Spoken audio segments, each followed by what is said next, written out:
नमस्ते बच्चों, my self Jaiswal sir. हम पढ़ रहे हैं class 10 science chapter carbon and its compound.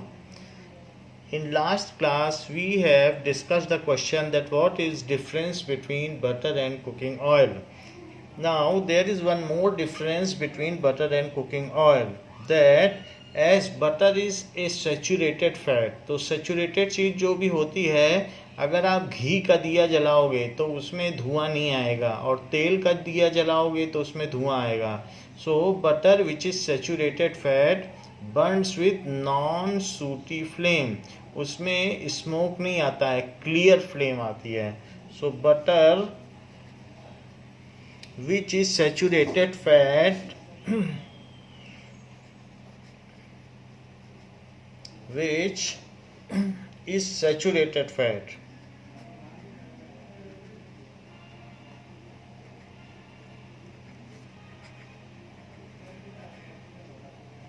burns with non sooty. Soot का मतलब होता है black smoke, so that is non sooty का मतलब clear, non smoky.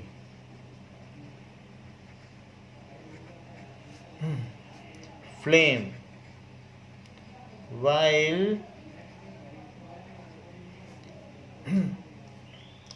cooking oil burns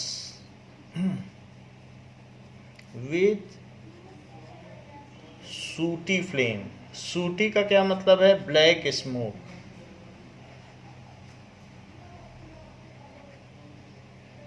तो ऐसा इस वजह से होता है कि जो अनसैचुरेटेड कंपाउंड्स होते हैं उसमें कार्बन का परसेंटेज ज़्यादा होता है और अनबर्न्ड कार्बन एयर में निकल जाते हैं. सो इस वजह से ये होता है. So these are the 5 differences between butter and cooking oil. There are some chemical differences and there are some physical differences. Now coal and petroleum.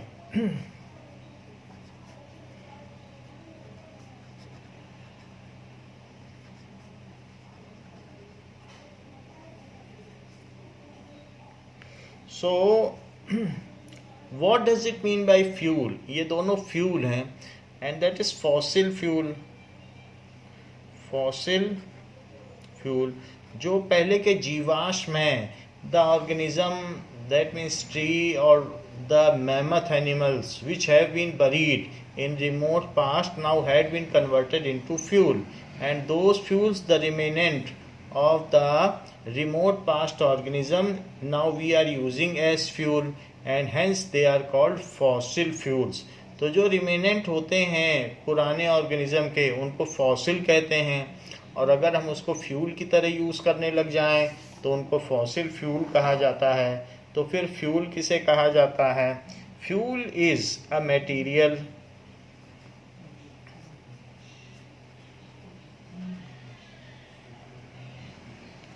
which contains chemical energy stored in it, which contains chemical energy stored in it. Now when fuel is burned, then heat is released mainly as heat. When fuel is burned, जब fuel जलाया जाएगा या combustion किया जाएगा, burned, then energy is released. Energy तो कई form में होती है, लेकिन फ्यूल के जलाने पर energy is released mainly in form of heat. Mainly in form of heat, ऐसा होता है.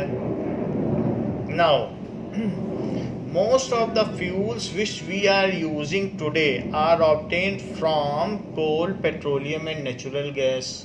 So most of the fuels, वैसे तो बहुत सारे हैं, न्यूक्लियर रिएक्टर हैं और आप देखें हाइड्रो इलेक्ट्रिक एनर्जी है, फिर भी अभी भी मोस्ट ऑफ द फ्यूल्स जो ऑटोमोबाइल रन कर रही हैं, हमारे यहाँ CNG आता है, और इसके अलावा एलपीजी सिलेंडर आता है, ऑटोमोबाइल सीएनजी से चलते हैं।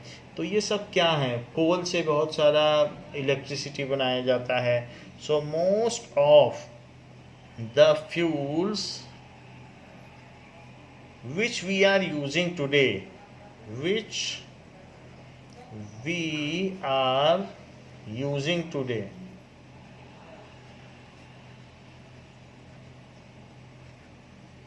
are obtained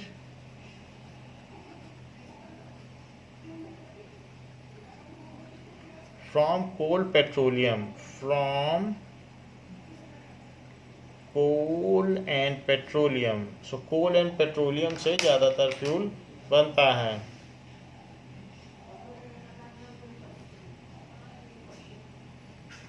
now what does it mean by fossil? हमने फ्यूल की तो बात आपको कर दी। So fossils are the remains of prehistoric animals और plants buried under the earth millions of year ago. Fossils are remains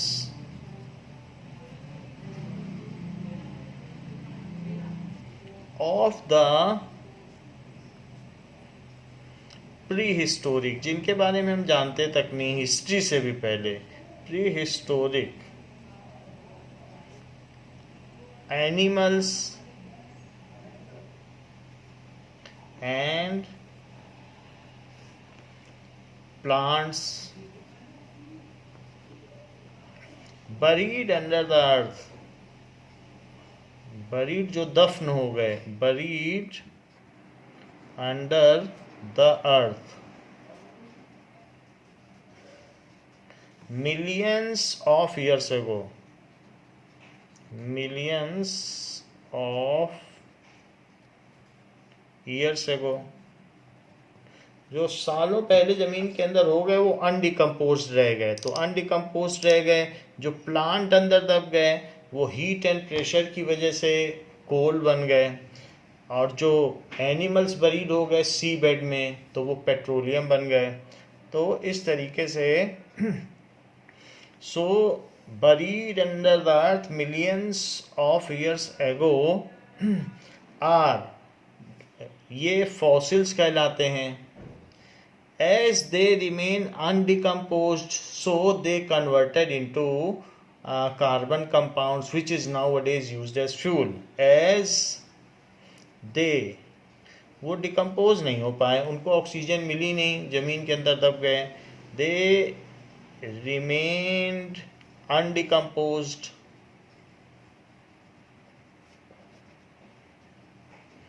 so they are now used as fuel. So these carbon compounds, क्योंकि है तो उनमें carbon ही, तो अब वो वही carbon compound अभी फ्यूल के तौर पर यूज किए जाते हैं। These carbon compounds nowadays are used as fuel।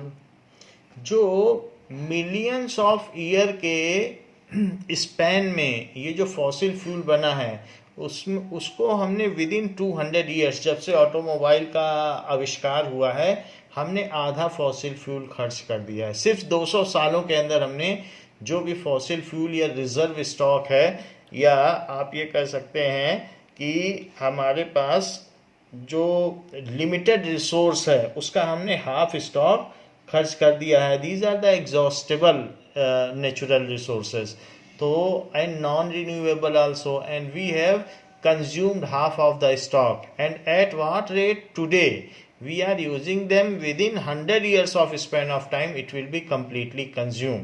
तो इस तरीके से हम इन्वायरमेंट को तो डैमेज कर ही रहे हैं, साथ में हमारे पास जो रिजर्व स्टॉक है उसको भी हम खर्च करते जा रहे हैं। तो इसमें हमें ये जानना होगा कि कोल कैसे बनता है और पेट्रोलियम कैसे बनता है। So how coal is formed, how coal is formed. So A large number of plants and forests are buried underground in remote past. A large number of plants and forests which had got buried, किसी न किसी catastrophic condition की वजह से, natural calamity की वजह से वो जमीन के अंदर दफन हो गए. So which had got buried underground in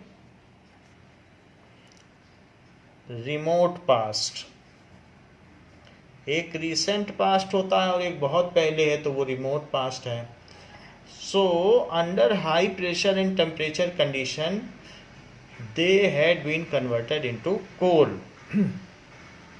under high pressure and temperature condition, earth के अंदर ये जो सोलर रेडिएशन है वो एब्जॉर्ब होते जाते हैं और उसी से अंदर बहुत हीट है अर्थ के अंदर. आप देखते हैं मोल्टन जो लावा निकलता है वो इस सोलर रेडिएशन के एब्जॉर्ब होने की वजह से ही निकलता है. So under high pressure and temperature condition,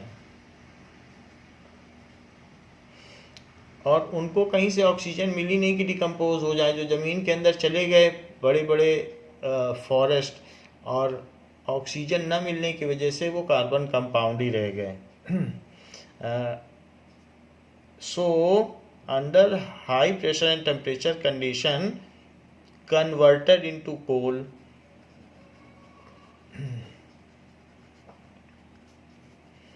coal in a millions of years of span of time. ये कोई तुरंत नहीं हुआ है. So in long span of time.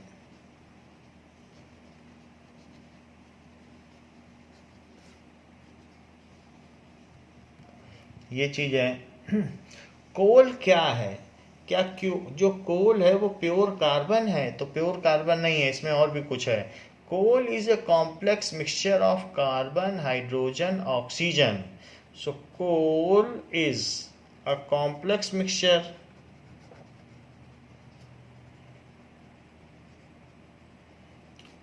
of carbon, mostly तो कार्बन है, यानी आप कह सकते हैं कि 90% कार्बन है. Carbon, hydrogen and oxygen.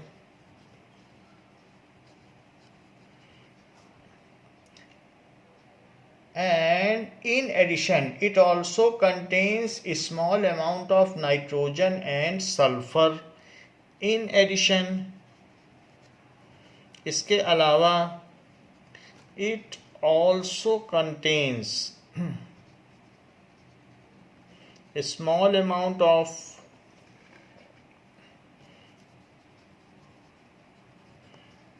nitrogen and sulfur.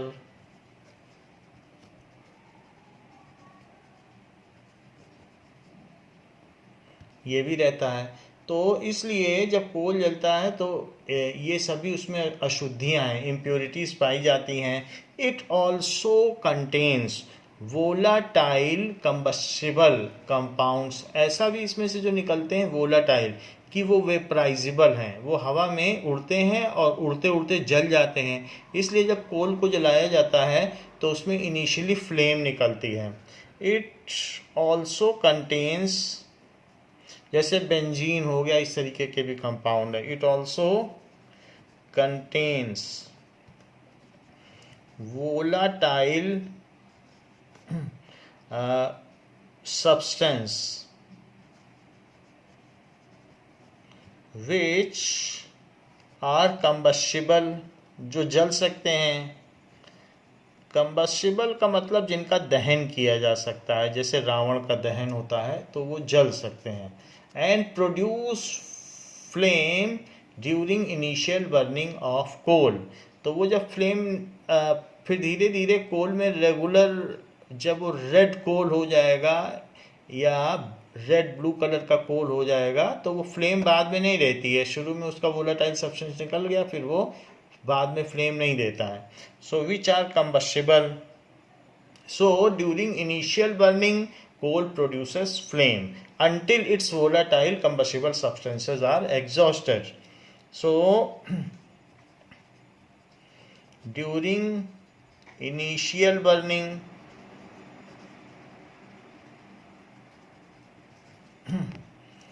coal produces flame. Coal flame produce करता है until, कब तक करता है, it's volatile combustible substance is exhausted. तो ये ब्लैक कलर का कंपाउंड होता है और पोरस इन नेचर होता है. अगर इसी में से हम सब चीज़ों को वोलेटाइल सब्सटेंस निकाल दें, नाइट्रोजन एंड सल्फर निकाल दें, तो ये कैल्सिनेशन का प्रोसेस है. Then it can be converted into 100% carbon, that is called coke. तो उसको बहुत पोरस हो, बहुत हल्का होता है कोक, तो उसको हम कोक में भी कन्वर्ट कर सकते हैं. तो कैल्सिनेशन करके किसी लोहे के बंद डिब्बे में अगर कोयले को जलाया जाए तो उसकी गैसेस आउट हो जाती हैं और फिर वो कोक में बदल जाता है. तो इसलिए after that it gives regular burning. तो जब तक वो एग्जॉस्ट हो जाए then it burns without flame. Then it burns without flame. उसके बाद ये बिना फ्लेम के जलेगा. ये तो बात हो गई कि कोल की. What does it mean by petroleum? Petroleum क्या है? So पेट्रोलियम, इसका मतलब है petro plus oleum. So petro plus oleum, that is rock plus oil. So various of the organism, जो भी सी के ऑर्गेनिज्म हैं वो दे आर बरीड. तो sea organism under sea bed, क्योंकि बहुत सारा जो सिल्ट है जो रिवर्स ले जाती हैं, तो वो रिवर्स क्या करती हैं कि अपने सिल्ट को सी में डाल देती हैं, और रिवर जो भी होती है वो निगेटिवली चार्ज होती है और सी पॉजिटिवली चार्ज होता है. तो वहाँ पर जहाँ मिलते हैं तो बहुत लार्ज अमाउंट में प्रेसिपिटेशन होता है. जहाँ पर नदियों का मुहाना होता है, where it opens into sea, there the silt is deposited या precipitated in large amount and there is a fair chance of burying of mammoth animal under sea bed. तो वहाँ पर बहुत बड़े बड़े व्हेल या ऐसा भी हो सकता था किसी कैटास्ट्रोफ की वजह से, जो डायनासोर है, बोला जाता है कि किसी बहुत बड़े मीटियोराइट ने, धूमकेतु ने धरती पर कोई गिरा और उसकी वजह से सारे डायनासोर ख़त्म हो गए. तो ये कोई भी जो इस तरीके से हुआ है, तो सी बेड के अंदर बहुत सारे एनिमल्स बरीड हो गए हैं और उनके ऊपर रिवर की लाई हुई मिट्टी वो प्रेसिपिटेट होकर के जम गई है और वो eventually A span of time में रॉक बन गई है. तो उस रॉक के अंडर में ये, मतलब ये शुरू में मड रही और बाद में रॉक बन गई, उसी के अंदर में वो जो dead remains of those animals हैं वो आज एक क्रूड ऑयल बन गए हैं, एक बदबूदार तेल के रूप में वो बन गए हैं. तो उसकी रिफाइनिंग की जाती है और फ्रैक्शनल डिस्टिलेशन किया जाता है और उससे हम एलपीजी और सीएनजी, एलपीजी, फिर kerosene, petrol, aviation turbine fuel, diesel, paraffin, asphalt, ये सारी चीज़ें पाते हैं. So what does it mean bye petroleum?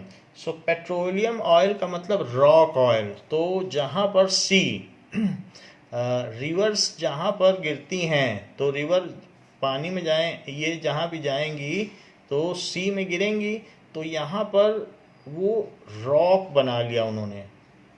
और उस रॉक के अंदर सी बेड में यहाँ पर पेट्रोलियम है, तो उस रॉक के नीचे है। क्यों? क्योंकि शुरू में यहाँ डायनासोर रहा होगा, सो डेड रिमेन्स ऑफ एनिमल्स हैं, तो वो डिकम्पोज ही नहीं हो पाए। तो ये तो ग्राउंड है और ये सी है, तो ये डेड रिमेन्स ऑफ सी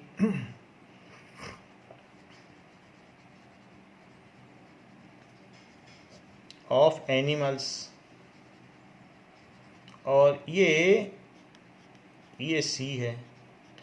तो अगर हम इसमें देखें तो यहाँ पर अगर ड्रिलिंग की जाए तो सबसे ऊपर, तो इसके ऊपर कंप्रेस्ड नेचुरल गैस मिलेगी CNG, जिसको कि CH4 कहा जाता है, और बाकी ये जो चीज़ मिल रही है इसको कहेंगे क्रूड ऑयल। क्रूड ऑयल, तो क्रूड ऑयल कच्चा तेल होता है, कच्चा तेल। It is thick black coloured viscous liquid which various countries, जैसे $90 पर बैरल, तो इस तरीके से बैरल होता है, तो उसी में से निकलता हुआ एक कच्चा तेल है। ऐसे का ऐसे सारी कंट्रीज, अरेबियन कंट्रीज से, इराक से, ईरान से या सऊदी अरब से, जहाँ जहाँ भी ये निकलता है, अब तो रशिया से भी और अमेरिका से भी हमारे यहाँ आने लगा है, तो क्रूड ऑयल सभी कंट्री बेचते हैं, तो यही क्रूड ऑयल है। फिर इसकी रिफाइनिंग करके हम इसी में से डिफरेंट जो भी बहुत सारे स्पेक्ट्रम ऑफ फ्यूल्स हैं वो सारा पा लेते हैं, तो यही कच्चा तेल है। इसमें स्मेल भी बहुत आती है क्योंकि डेड रिमेन्स ऑफ एनिमल्स है, इसकी रिफाइनिंग की जाती है। So what is petroleum? So ये रॉक ऑयल है, जहाँ पर हमने आपको बताया ये रॉक है, और इस रॉक को ड्रिल की जाती है। बहुत बड़ी बड़ी मशीन होंगी जिससे इसको ड्रिल किया जाएगा, तो ये ड्रिल करेंगे और फिर ड्रिल करने के बाद यहाँ से ऑयल निकाला जाएगा, तो ऐसा होता है। पेट्रोलियम वर फॉर्म्ड, या पेट्रोलियम ऑयल या crude oil were formed by decomposition, were formed by decomposition of remains of extremely small plants and animals buried under sea, by decomposition of remains of plants and animals, जो समुद्र में buried हो गए उन्होंने petroleum बनाया, जो ज़मीन में बरीड हो गए वो कोल बना लिए। So plants and animals buried under sea millions of years ago. Now, so plants and animal buried under sea, buried में 1 R होगा, तो buried में पीछे मैंने 2 R लिख दिया, उसे आप करेक्ट कर लें। buried under sea millions of years ago। buried किससे buried हो गए? उसके ऊपर जो सेडिमेंट्स हैं, जो सिल्ट है, उससे buried हो गए। sea millions of years ago, and the silt deposited over it has been converted into rock, and the silt या sediment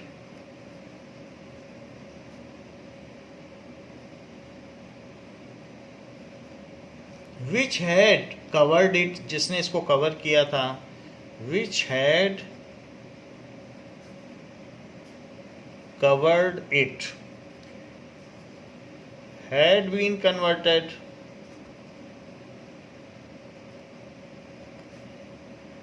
into rock। सो वो रॉक में कन्वर्टेड हो गया, जिसको कि पेट्रो कहा जाएगा रॉक में। So as it is the oil under rocks, that's why it is called petro plus oleum.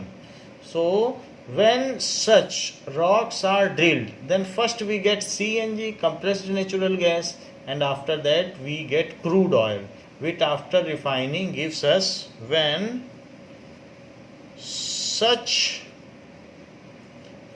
rocks, ये रिलायंस कंपनी सी के आसपास ये काम करती है. When such rocks are drilled, तो इसको जब ड्रिलिंग किया जाएगा, then first we get compressed natural gas,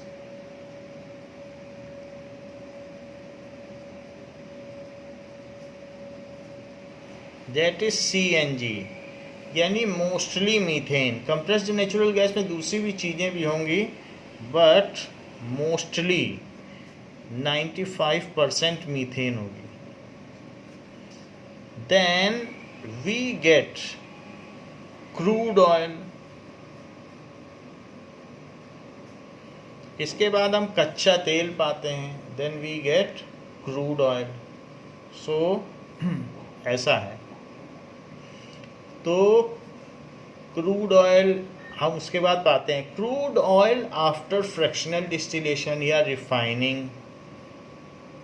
crude oil जो कि इज ए ब्लैक विस्कस, और साथ में इसमें एक तरीके का स्टेग्नेशन, बदबू भी आती है. सो ब्लैक विस्कस, विस्कस का मतलब गाढ़ा, viscous and foul smelling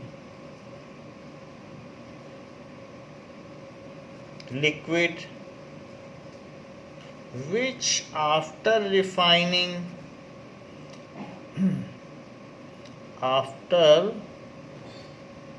refining का मतलब जो उसमें अनवांटेड चीज़ है वो हटा दी जाए. रिफाइनिंग का मतलब है फ्रैक्शनल डिस्टिलेशन, भंजक आसवन. फ्रैक्शनल डिस्टिलेशन गिव्स अस, तो वो हमें क्या क्या देगा? वो भी हमें मीथेन दे देगा, CH4 मीथेन दे देगा. और इसके अलावा जिसे हम CNG भी कहते हैं वो भी मिलेगी इससे. फिर LPG भी मिलेगी जो ब्यूटेन है.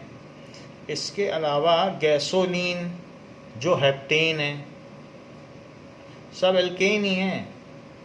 हेप्टेन, हेप्टेन का मतलब C7H16. फिर पेट्रोल जो कि ऑक्टेन है. सो ऑक्टेन का मतलब C818, ये है. ऑक्टेन भी मिलेगा. इसके अलावा एविएशन टरबाइन फ्यूल और डीजल भी मिलेगा. सो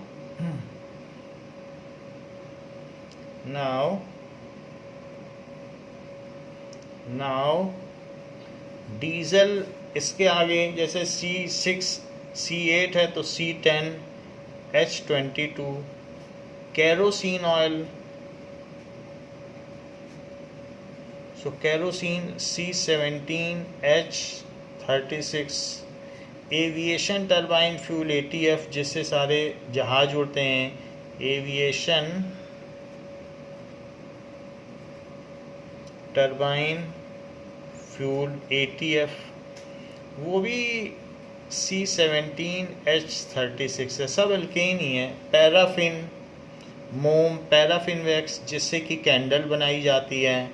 सो पैराफिन वैक्स C33H68.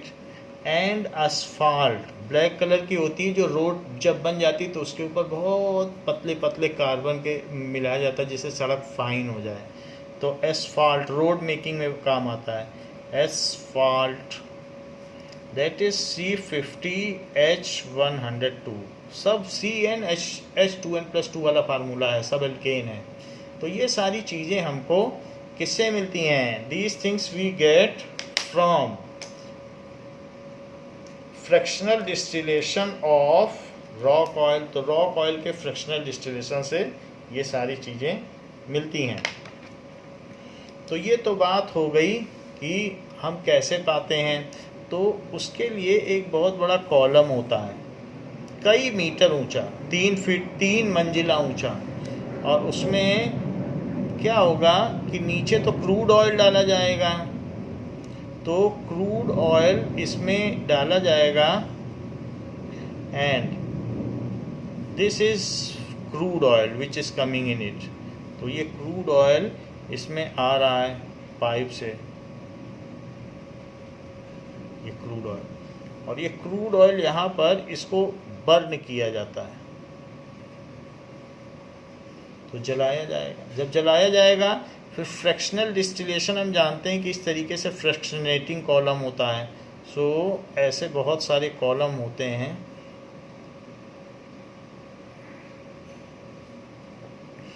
जिसका सबसे कम मेल्टिंग पॉइंट होता है वो सबसे ऊपर आता है। तो इसी तरीके से ऐसे ऐसे ऐसे ऐसे सब में रास्ता बना हुआ है, ऊपर तक पहुंच जाएगा। सो ऐसे चलता चला जाता है।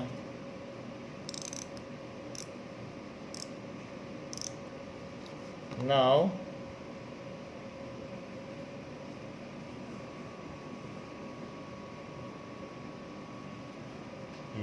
तो यहाँ से फिर इसको कलेक्ट कर लिया जाता है, ये पाइप है। तो ये जो भी चीज़ है यहाँ से कलेक्ट हो जाती है।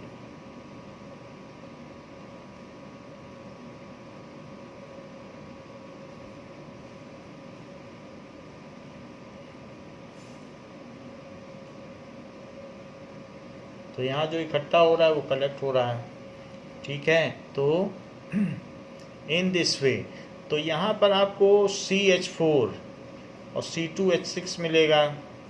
फिर यहाँ C7H16 C8H18, यहाँ पर गैसोलीन मिलेगा जिससे ड्राई क्लीनिंग की जाती है कपड़ों की। पेट्रोल मिल जाएगा, डीजल मिल जाएगा। फिर इसके बाद C10H22, फिर केरोसिन मिल जाएगा C17H36, फिर उसके बाद पैराफिन मिल जाएगा तो C33H68 और C50H102, और फिर इसके बाद अदर इम्प्योरिटीज़ मिल जाएंगी।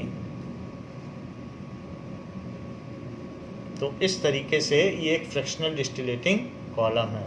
सो we can get different kinds of fuels by this.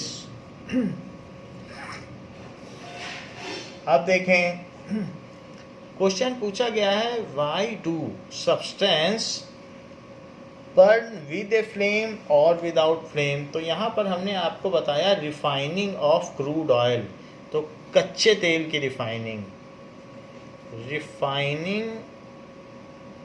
Of crude oil. Mathura में भी इसी तरीके की रिफाइनरी लगी हुई है, सो बड़ी रिफाइनरी है। Now why do substance burn with flame और विदाउट फ्लेम?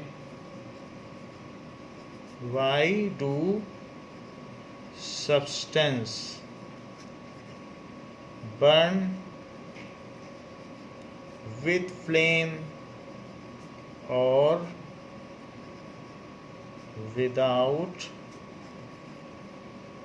फ्लेम?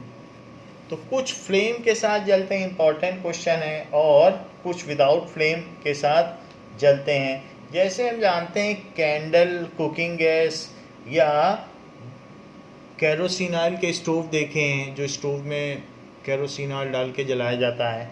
सो ये सब फ्लेम के साथ जलते हैं। सो कैंडल है, उसकी विक जो उसकी वो निकली रहती है बत्ती बाहर, तो कैंडल की विक है तो उससे फ्लेम निकलती है, वो जलता रहता है। कुकिंग गैस क्या होती है? लिक्विफाइड पेट्रोलियम गैस या केरोसिन ऑयल। और भी है, पेट्रोल भी है। पेट्रोल को जलाओगे तो आग निकलती है उसमें से, तो पेट्रोल, ये सारी चीज़ें हैं। बर्न विद फ्लेम, डीजल भी जलाओगे तो ऐसे ही जलेगा।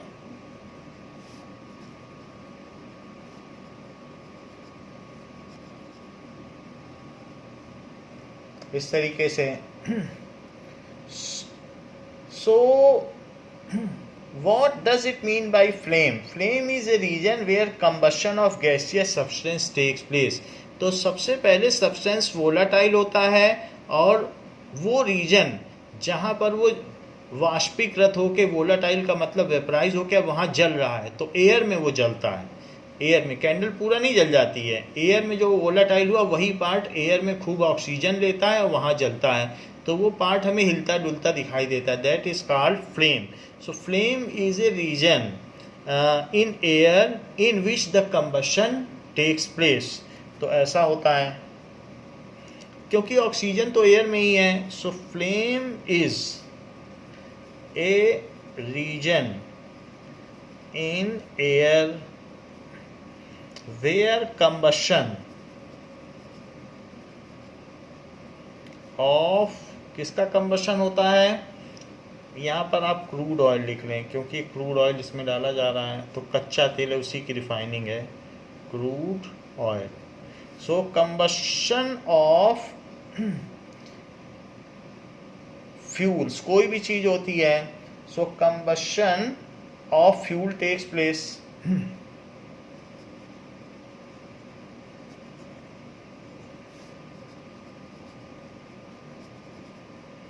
ये तो बात हुई, हमने आपको बताया कि फ्लेम होती क्या है, बट अभी तक हमने ये नहीं बताया कि कोई चीज़ फ्लेम के साथ और कोई बिना फ्लेम के साथ जलती है। ऐसा क्यों? So some substance contain volatile combustible substance, कुछ ऐसी चीज़ें होती हैं, सम सॉलिड और लिक्विड फ्यूल कंटेन्स गैसियस, तो छोड़ दो, गैसियस है तो वो तो गैस तो जलेगी, हवा में ही जलेगी, तो ऑक्सीजन लेगी और जलेगी, लेकिन सॉलिड और लिक्विड में भी ऐसी चीज़ें होती हैं।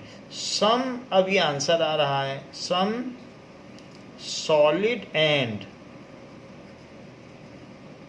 Liquid fuel contains volatile, volatile का मतलब जो वाष्पीकृत हो जाए, vaporisable, so vaporisable contains volatile combustible substance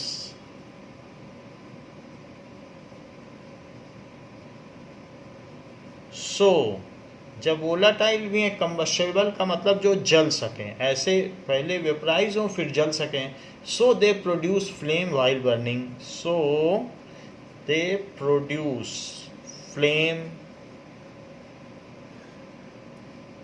while burning.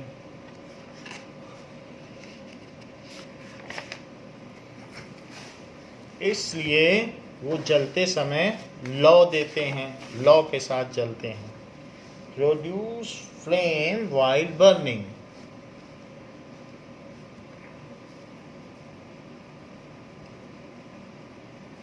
While other substances which do not have volatile, while other fuel which do not have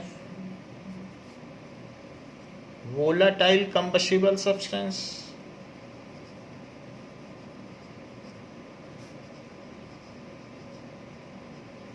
burn without flame,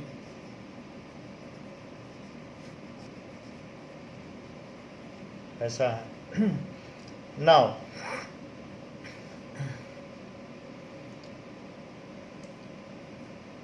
coal initially burns with flame and after sometimes there is no flame is produced, ये भी question पूछा जाता है।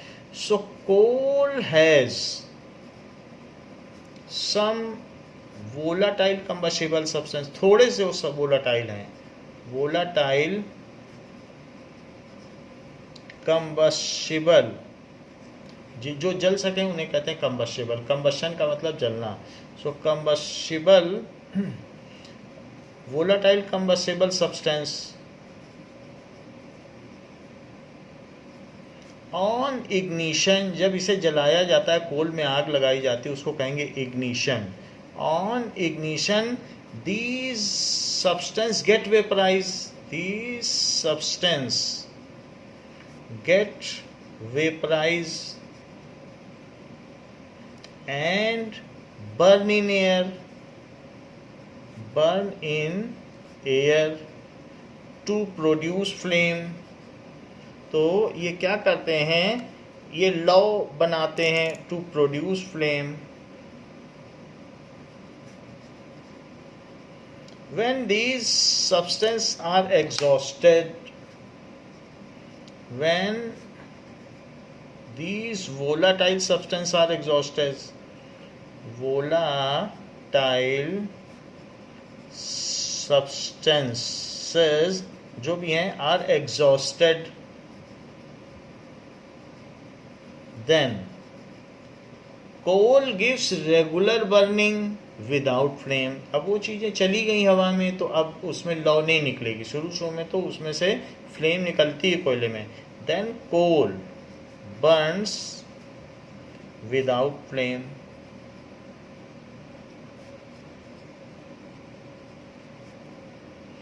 So what is oxyacetylene gas? For what it is used and why oxygen is mixed with acetylene?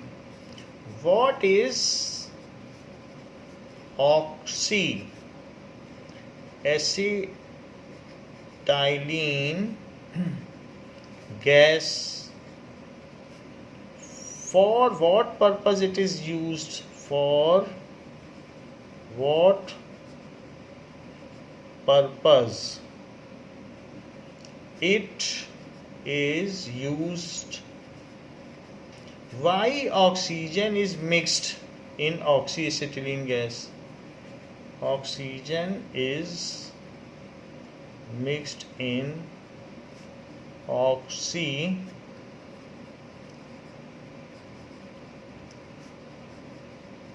gas.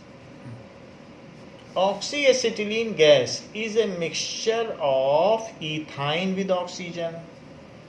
Oxyacetylene gas is a mixture of oxygen with ethane. Ethyne क्या होता है? CH triple bond CH और C2H2. तो इसका mixture जो भी है उसको कहेंगे oxy acetylene gas. Now it is used for welding of iron articles. For welding of iron articles को ये वेल्ड करने में इस्तेमाल किया जाता है. So it comes in cylinder. It comes in cylinder. तो इसको ऑक्सी एसिटिलीन टॉर्च भी कहते हैं या गैस भी कहते हैं. तो we know that acetylene contains rich percentage of carbon. Acetylene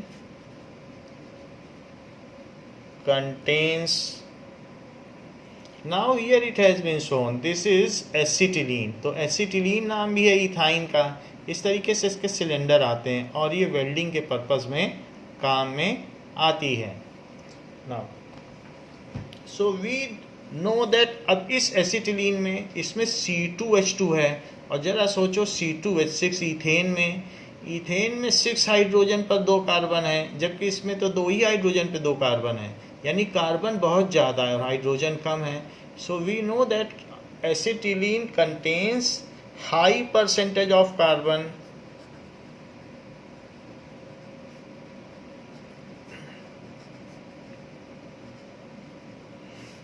If it is burnt without oxygen, then it will produce black sooty flame. क्योंकि हम जानते हैं जो अनसैचुरेटेड हाइड्रोकार्बन है वो ब्लैक सूटी फ्लेम के साथ, धुएंदार फ्लेम के साथ जलेंगे. This unburned carbon will get deposit over the surface to be welded. अगर वहाँ पे वो कार्बन जमा हो गया तो वहाँ जो हम उसकी वेल्डिंग कर रहे हैं वो वेल्डिंग कच्ची रह जाएगी और टूट जाएगी। And it will also do not produce the desired temperature required for welding या मेल्टिंग ऑफ दैट आयरन। तो अगर मान लीजिए ब्लैक स्मोक आएगा तो फिर येलो फ्लेम आएगी, और येलो फ्लेम से तो हम आयरन को मेल्ट नहीं कर सकते। तो हम चाहते हैं कि इसमें बाहर से ऑक्सीजन की इतनी ज़्यादा सप्लाई दे दी जाए इस सिलेंडर में कि एटमॉस्फेयर में तो 29% ऑक्सीजन है, तो हम उस ऑक्सीजन पे रिलाई नहीं कर सकते, वो बहुत कम परसेंटेज है।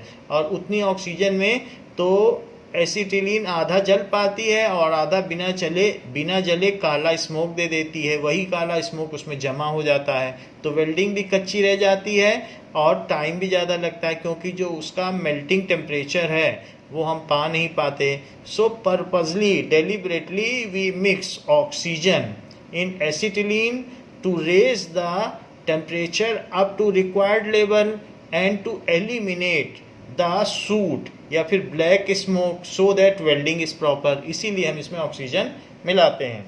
सो acetylene contains high percentage of carbon. If it is burned in air, अब अगर ये एयर में बर्न की जाएगी तो क्या होगा? If it is burned in air then most of carbon escapes unburnt in air, क्योंकि इसके पास high percentage of carbon in air, as air contains only 29% oxygen. तो ये है। अगर मान लीजिए C2H2 को आप जला भी रहे हैं तो ऑक्सीजन चाहिए, ऑक्सीजन के बिना तो जलेगी नहीं, तभी वो हीट देगी। तो 2CO2 और साथ में H2O, तो आपको देखा जाए तो 2 2 4 और 1 5, 5/2 चाहिए। तो 5 यहाँ लिख लो और 2 से मल्टीप्लाई कर दो, तो 2 से यहाँ भी मल्टीप्लाई करोगे तो 4 हो जाएगा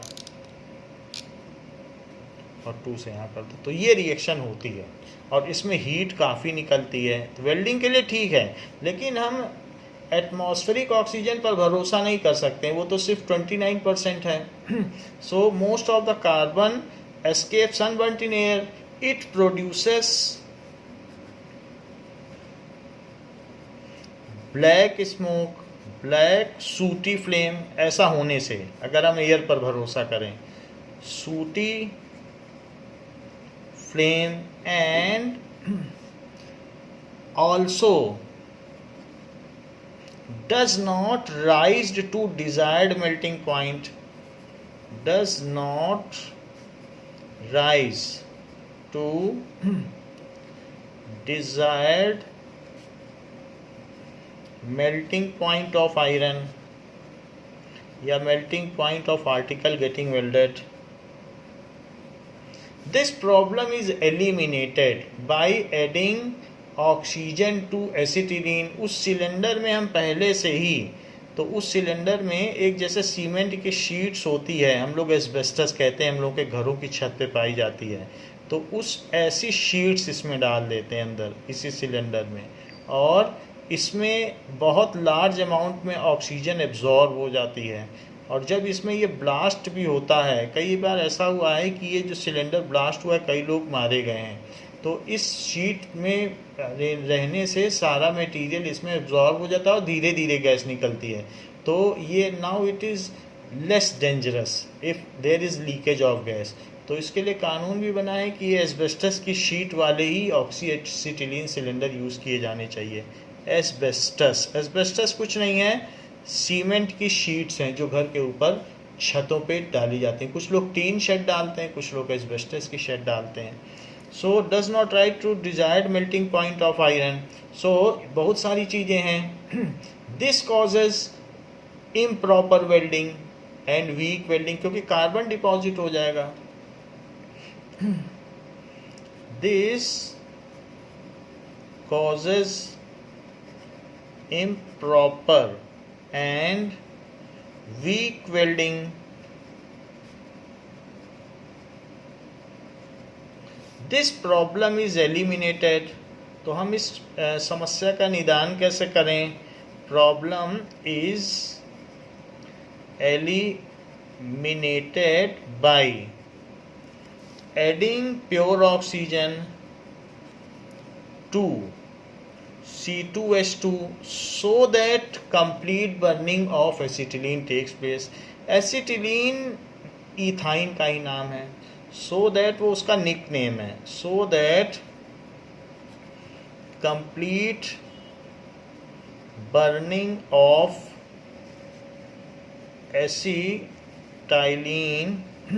ये है, इसको इथाइन कहते हैं, टेक्स प्लेस ये है। जैसे एसिटिक एसिड है तो उसी का ही एक फैमिली प्रोडक्ट है, इसीलिए इसे एसिटाइलिन कहा जाता है। हमने देखा था एसिटिक एसिड से एसिटल्डिहाइड बनाया जा सकता है और इसी तरीके से एसिटिलीन भी उसी से बनता है, वो हम आगे की क्लासेस में देखेंगे। So complete burning takes place, it eliminates any kind of smoke and raises the temperature up to required melting point. It complete burning हो गई, it eliminates smoke and raises the temperature, burning temperature up to required melting point.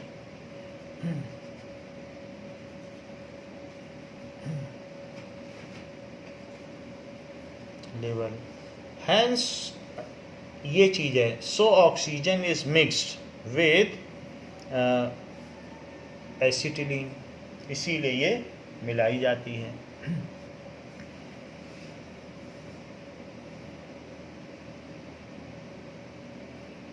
Now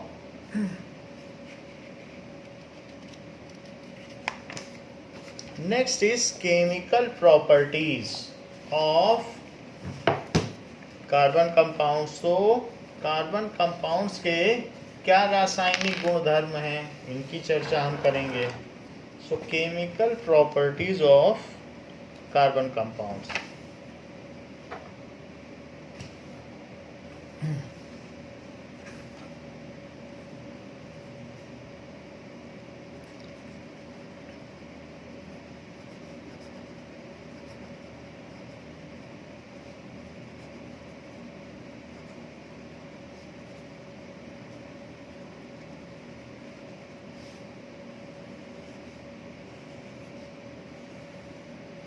पहली चीज है कि combustion. जितने भी carbon compounds हैं वो कंबशन करते हैं, दहन करते हैं। दहन का मतलब पूरी तरीके से जल जाते हैं। So first property is combustion. Complete oxidation of any substance is called combustion. Complete, उसके बाद वो और ऑक्सीडाइज ना हो पाए। Oxidation of any substance is called combustion.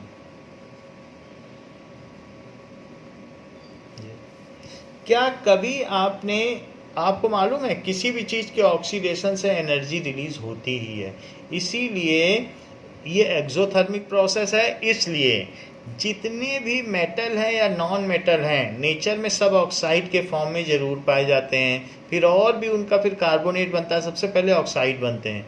तो मेटल हो या नॉन मेटल हो उनके ऑक्सीडेशन से एनर्जी रिलीज होती है। हाइड्रोजन भी जब O2 से मिलता है और H2O बनाता है तो ये हाइड्रोजन का ऑक्सीडेशन कहलाता है और इससे 285 किलो जूल एनर्जी रिलीज होती है किसी भी चीज़ के। क्या आपने फ्रेशली कट आयरन पार्टिकल्स को जलते हुए देखा है? ऐसे आयरन भी जल सकता है, यहाँ तक कि अगर बिल्कुल फ्रेशली कट हो और उसको डाल दो आग में तो जलने लगेगा। हर मेटल से आग निकल सकती है, इतना तक एनर्जी रिलीज होती है। बहुत पार्टिकल छोटे छोटे किए जाएं और उसमें थोड़ी सी आग लगाई जाए तो जल जाएगा। तो इस तरीके से फ्रेशली कट हो और लार्ज सरफेस एरिया हो तो मेटल तक को भी जलाया जा सकता है।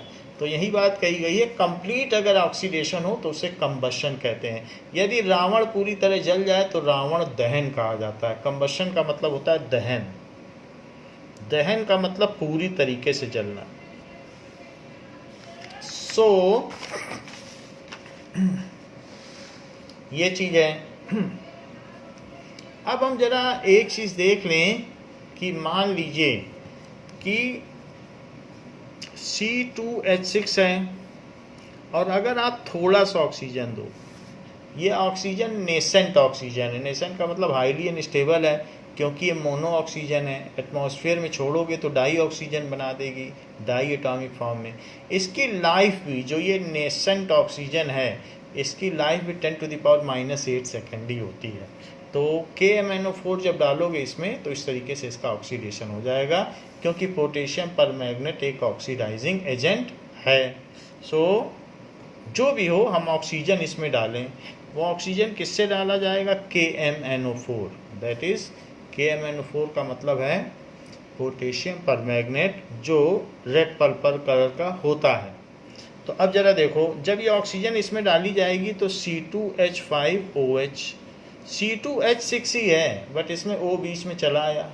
तो आपने देखा कि ईथेन से हमने इथेनॉल बना लिया, या आप ये कह सकते हैं कि एल्केन से, एल्केन एक परिवार है और उससे हमने दूसरा परिवार बना लिया एल्केनॉल। और अगर आपने इसमें और ऑक्सीजन डाल दी तो ये CH3 CHO बना देगा। अब ये एल्डिहाइड हो गया, इथेनल बन गया, जो कि एल्केनल हो गया, ये दूसरा परिवार बन गया एल्डिहाइड।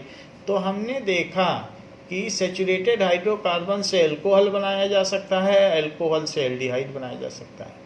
तो सैचुरेटेड हाइड्रोकार्बन का जब ऑक्सीडेशन होगा तो क्या बनेगा? सैचुरेटेड हाइड्रोकार्बन के ऑक्सीडेशन से एल्कोहल बनेगा, और एल्कोहल के ऑक्सीडेशन से एल्डिहाइड बनेगा, और एल्डिहाइड के ऑक्सीडेशन से क्या बन जाएगा? मान लीजिए इसका भी ऑक्सीडेशन कर दो, इसमें और KMnO4 डाल दो, तो CH3COOH, इससे बन जाएगा इथेनोइक एसिड। ये सब IUPAC नेम है, इथेनोइक एसिड। इथेनोइक एसिड को आप एल्केनोइक एसिड भी कह सकते हो, कॉमन नेम है पूरे परिवार का, कि किसी भी एल्डिहाइड के ऑक्सीडेशन से एल्केनोइक एसिड बनाया जा सकता है। या ये कह सकते हो कि अल्कोहल के ऑक्सीडेशन से एल्डिहाइड, एल्डिहाइड के ऑक्सीडेशन से कार्बोक्सिलिक एसिड। कैसे? आप देख लो, सब में ऑक्सीजन जुड़ती जा रही है। यहाँ से यहाँ आए तो ऑक्सीजन जुड़ी, यहाँ से यहाँ आए तो ऑक्सीजन जुड़ी नहीं, बल्कि 2 हाइड्रोजन निकल गया। अब हाइड्रोजन के निकलने का मतलब भी तो ऑक्सीडेशन ही है। तो 2 हाइड्रोजन वो निकला और इस ऑक्सीजन का सहारा लेकर उसने वाटर बना लिया और -H2O वाटर निकल गया। देख लीजिए, आप काउंट कर लीजिए, 2 हाइड्रोजन यहाँ कम है। तो हाइड्रोजन का निकलना भी तो ऑक्सीडेशन है।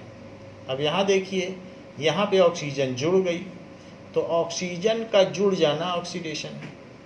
और फिर यहाँ पर अगर आप और ऑक्सीजन देंगे तो ऑक्सीजन देंगे तो सारा का सारा हाइड्रोजन अब निकल जाएगा और 2CO2 बन जाएगा। 4 हाइड्रोजन हैं, सब निकल जाएंगे और इसमें 2H2O बन जाएगा।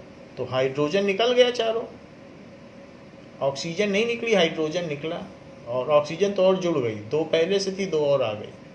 तो इस तरीके से हम देख रहे हैं कि कार्बन डाइऑक्साइड बन गया।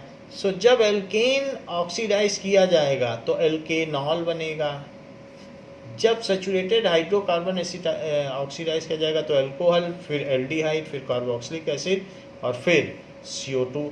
तो यहाँ से ये बन जाना, ये कंबशन है। मेरा कहने का मतलब है ये सब तो पार्शियल ऑक्सीडेशन है, आंशिक रूप से ऑक्सीडेशन है। यहाँ से इसका बन जाना, इस चीज को कंबशन कहेंगे। This is combustion. हर चीज का कंप्लीट ऑक्सीडेशन, टुकड़ों में ना हो ऑक्सीडेशन, पूरा हो जाए एक साथ, फिर आगे संभावना ही ना बचे अब कुछ। अब CO2 तो किसी से ऑक्सीडाइज होगा नहीं, वो तो हवा में ही रहेगा। तो इसलिए वैसे भी अल्कोहल को भी जलाया जा सकता है, ये पार्शियल ऑक्सीडेशन है। मान लो अल्कोहल है, कई बार आपने देखा होगा कि शराब की बोतलों में आग लगाई गई और फ्लेम बन गया। एल्डिहाइड भी जल जाता है, सभी चीज़ें जल जाती हैं, यही नहीं जल सकता ये, क्योंकि जलने के बाद बनी हुई चीज़ है। सो इसीलिए मैं कह रहा हूँ complete oxidation. When alkane is oxidized, किसके साथ ऑक्सीडाइज की गई? KMnO4, potassium permanganate. That is इन सभी में KMnO4 डालोगे तब ये प्रोड्यूस होगा। सो KMnO4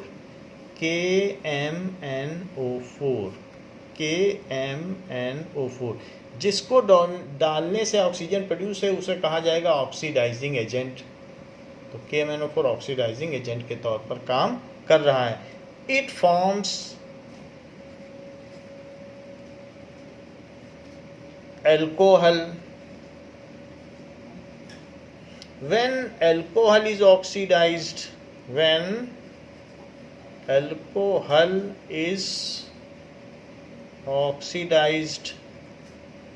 it form, क्या होगा?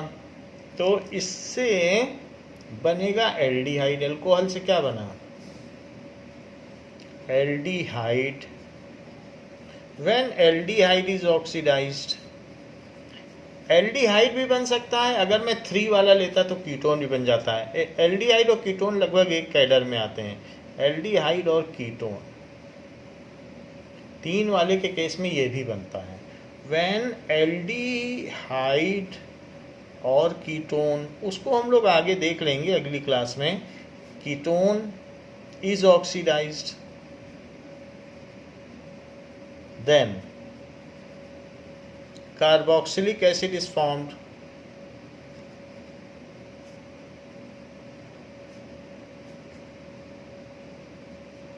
So carboxylic acid is formed, and when carboxylic acid is oxidized, when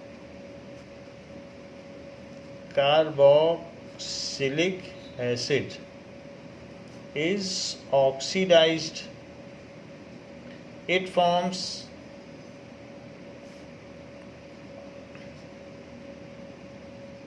CO2, इससे CO2 बनता है। तो एल्केन से CO2 का पा लेना, ये कंप्लीट ऑक्सीडेशन है। तो कंप्लीट ऑक्सीडेशन का मतलब आपको समझ में आ गया। तो जरा देखें, कंप्लीट ऑक्सीडेशन अगर हमने समझ लिया है तो मीथेन का करें। एल्केन है ना मीथेन, तो इसका ऑक्सीडेशन करें तो हमें CO2 ही पाना है। CO2 हमारा लक्ष्य है, क्योंकि यही कंप्लीट ऑक्सीडेशन है। और साथ में 2H2O। ऐसा करने से यहाँ पर 2 OA तो 2 लगा दीजिए, हो गया कंप्लीट ऑक्सीडेशन। और प्लस हीट, इससे हीट बहुत निकलेगी। जो बड़े CNG से चलते हैं, ऑटो और बसें सब दिल्ली में CNG से चलती हैं, यही CNG है, कंप्रेस्ड नेचुरल गैस, वरना कहो तो मीथेन है। फिर आप इनमें से भी किसी का कंप्लीट ऑक्सीडेशन कर सकते हैं। यहाँ से आप चाहें तो अल्कोहल को भी जला सकते हैं, लेकिन यहाँ तक पहुँचना होगा। यहाँ से यहाँ पहुँच जाओ तो कंबशन, यहाँ से यहाँ CO2 पे पहुँच जाओ कहीं से तो कह दो कि भाई पूरी तरह जल गया। तो पूरी तरीके से जब चीज़ का दहन हो जाए तो कह देना कंबशन हो गया। तो वही चीज़ कही गई है कि अगर CH2OH, वैसे ये इथेनॉल है, C2H5OH, यही है ये, बट हमने थोड़ा सा कंडेंस्ड फार्मूला लिख दिया, ये इथेनॉल है। तो विस्की है, उसको भी जलाया जा सकता है, लेकिन बनाना तो आपको क्या पड़ेगा? बनाना तो पड़ेगा CO2 बनाना पड़ेगा। तो इसको आप जलाइए और CO2 बना लीजिए। और जितना भी हाइड्रोजन है, कितने हाइड्रोजन है, 6 हैं, सो 3H2O बना लीजिए। अब 3O और 4O तो 7 हुआ, बट 7 हुआ, अब 7/2O2 ना लिखिए, 7 हुआ लेकिन यहाँ पे 1 है तो 6 है, सो 3O2 लिख लीजिए। हो गई बात। अब ये बैलेंस हो गया, 7 इधर हो गया, 7 इधर हो गया, और प्लस हीट। तो आपने देखा कि अगर आप अल्टीमेट ऑक्सीडाइज्ड प्रोडक्ट बना देते हैं तो उसे ऑक्सीडेशन कहा जाएगा। ऐसे ही कोयले को जला दें तो कोल को जलाया जा सकता है तो CO2 बन जाएगा। वैसे कोल के एलोट्रोप हैं डायमंड एंड ग्रेफाइट, लेकिन उसको जलाने के लिए नहीं यूज़ करते हैं, उनके अदर यूजेस बहुत सारे हैं। तो इसलिए कोल, जो ज़मीन से माइनिंग में कोल निकलता है उसको तो जलाते हैं, और जो ग्रेफाइट निकलता है, ग्रेफाइट की चट्टानें हैं, ग्रेफाइट के माउंटेन्स हैं, उनको हम दूसरे पर्पज़ में लेते हैं, किचन में और जगहों पे भी ग्रेफाइट का यूज़ होता है तो उसका लेते हैं। नाउ दिस इज C+O2, ये हो गया प्लस हीट, ग्रीस पर्पस के लिए लेते हैं। इसी तरीके से उसके और भी हैं, इलेक्ट्रोड बनाए जाते हैं। These are the so combustion हमने देख लिया कि कंबशन क्या होता है, complete oxidation, and it gives large amount of heat and light on burning. So this produces large amount of heat and light on burning.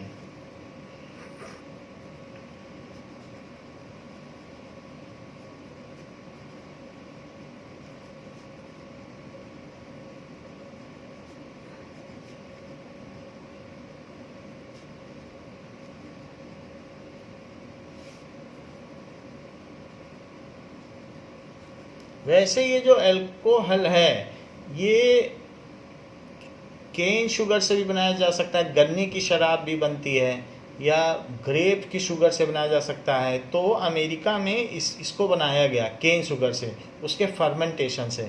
अगर आप मान लीजिए जो गन्ने का जैगरी बनाने से पहले मोलासेस है, उसका सलूशन, उसको डिब्बे में बंद करके सड़ाते हैं बैक्टीरिया डाल के, तो करीब 60 डेज के अंदर वो अल्कोहल में कन्वर्ट हो जाएगा। बैक्टीरिया उसका एनारोबिक रेस्पिरेशन कर देंगे और उसको अल्कोहल में, यानी हाफ ऑक्सीडेशन जिसको कहेंगे, तो अल्कोहल में कन्वर्ट कर देंगे। सो ये अल्कोहल में हमने जो एरोबिक और एनारोबिक रेस्पिरेशन पढ़ा है उसमें हम जानते हैं कि बैक्टीरिया में ये क्षमता होती है कि वो अल्कोहल में बदल दें ग्लूकोज को। वही ग्लूकोज को जब अल्कोहल में बदलते हैं तो वो हमारे पीने के काम में आ जाता है और वो शराब कहलाती है। तो इस तरीके से ये जो चीज़ है, तो ये अमेरिका में गन्ना उगाया गया केन शुगर, और उससे अल्कोहल बनाया गया, फिर उसको फ्यूल में बदला गया क्योंकि उससे फ्यूल बनाया जा सकता है या फ्यूल की तरह इस्तेमाल किया गया। तो वहाँ की जो ज़मीन थी उसमें उन्होंने खेती नहीं की, उन्होंने सोचा हम इंडिपेंडेंट बन जाएंगे और पेट्रोल की जगह हम अल्कोहल बनाएंगे, तो गन्ना उगाया। लेकिन बाद में उनको जो अनाज की कमी पड़ गई, या तो उस खेती में आप अनाज उगा लें, ग्रेन्स उगा लें, या गन्ना उगा लें, तो पेट्रोल की कमी पूरी करने के चक्कर में उन्होंने अनाज नहीं उगाया। और वही महामंदी का दौर था, दैट इज़ रिसेशन पीरियड, जो 90s के दशक में आया था। तो पूरे दुनिया में महामंदी छा गई थी क्योंकि किसी ने फिर उनको ग्रेन्स देने से मना कर दिया था। तो अमेरिका में बहुत बुरी तरीके से गरीबी आ गई थी। तो कुछ लोग अल्टरनेट सोचते हैं कि किस तरीके से हम पेट्रोल की जगह यूज़ कर लें, तो उन्होंने वही किया। अब ज़रा देखें, तो पहली प्रॉपर्टी हमने पढ़ ली कि कंबशन हो सकता है, हम कंप्लीट कंबशन ना चाहें, हम इनमें से एक दूसरे का इंटर कन्वर्जन चाहें, तो उस चीज़ को कहेंगे oxidation. So second chemical property है ऑक्सीडेशन। कंप्लीट ना चाहो, दैट इज पार्शियल कंबशन, आंशिक तौर पर। तो अल्कोहल से अगर आप इथेनोइक एसिड बनाते हो तो आप लास्ट स्टेप पे तो गए नहीं, यहाँ से यहाँ पहुँचना चाहते हो तो ऑक्सीडेशन कहा जाएगा। यहाँ पहुँच जाते तो कंबशन कहा जाता, कहा भी गया। अल्कोहल से यहाँ पहुँचे CO2, कंबशन कहा गया। देखो कंबशन के अंदर में ही तो पढ़ रहे हो, कहीं लिखा होगा कंबशन। सो ये कंबशन का ही हेडिंग चल रहा है। तो अब हम देखेंगे ऑक्सीडेशन क्या है। सो alcohol can be oxidized into carboxylic acid using oxidizing agent. Alcohol can be oxidized to carboxylic acid using oxidizing agent. यदि आप प्रॉपर ऑक्सीडाइजिंग एजेंट यूज़ करें, जैसे कि हमने आपको पहले भी बताया कि एल्केलाइन KMnO4, यानी एल्कलाइन का मतलब NaOH डाल दो पोटेशियम पर मैग्नेट में तो वो एल्कलाइन हो जाएगा, बेसिक KMnO4। NaOH भी डालना पड़ेगा डाइल्यूट NaOH के साथ, तभी तो एल्कलाइन बनेगा। और KMnO4 को क्या कहते हैं? पोटेशियम पर मैग्नेट। सो एल्कलाइन, उसमें आपको डाइल्यूट NaOH डालना पड़ेगा, या कोई भी एल्कली डाल दें, हम ये नहीं कह रहे हैं NaOH डालो, और भी डालो, बहुत सारे एल्कली हैं पोटेशियम पर मैग्नेट।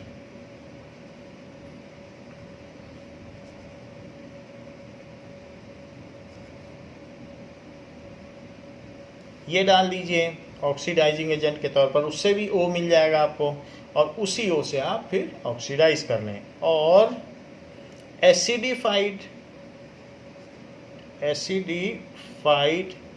K2Cr2O7 एसिडिफाइड का मतलब डाइल्यूट HCl डाल दें, कुछ भी एसिडिफाई कर दें, और इसको कहेंगे पोटेशियम डाइक्रोमेट। सो एसिडिफाइड पोटेशियम डाइक्रोमेट, कुछ भी एक डालना है, दोनों नहीं डालना, क्रोमेट, एंड हीटिंग इट, और हीट करो। ऐसा करने से आप अल्कोहल को कार्बोक्सिलिक एसिड में बदलने में सक्षम होंगे। तो इसकी रिएक्शन क्या हुई? That is CH3CH2OH, CH3CH2OH।